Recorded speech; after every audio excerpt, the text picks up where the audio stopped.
เดินน้องสาวมาจะพาเขากางเล่นแล้วคนถึงสองแซวเลยโทรมาบอกเรามันคงบ่ผิดเขาจังยังมีหัวใจทุ่มเทให้เขาเราได้บ่เป็นคน น้องบ่ดีมองได้เขาจังบ่รู้โดนจังกล้าพาคนจริงใจให้เหตุใจสาลาคงตานอนให้รักอย่าเคยทอดพาเขาจับ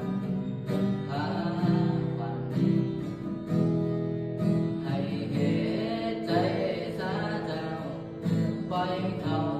ไปสวรรค์ให้เขาได้เพียงได้ฝันกันซะ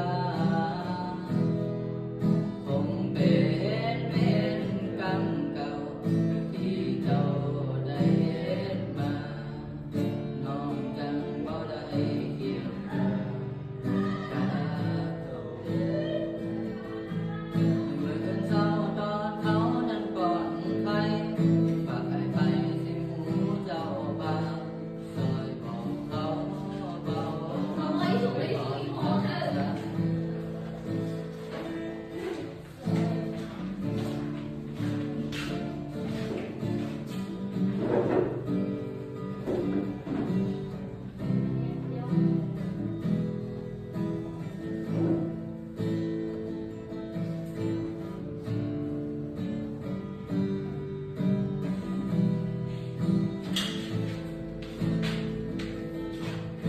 ำใจ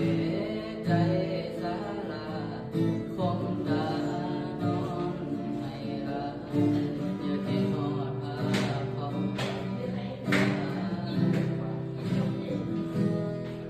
ให้เหตุใจสาเจ้าปล่อยเขาไป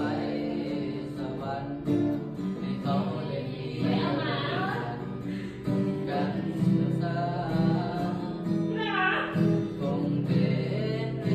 รกรรมเก่าที่เจ้าได้เห็นมาน้องจังบ่ได้เห็นกันเมื่อตอนเศร้าตอนเขานั้นก่อนใครฝากให้ไปสิหูเดียวบ่าวซอยบอกเขาเบาไปทอดกับสา ซอยบอกเขาเบาไปทอนคำสาบาน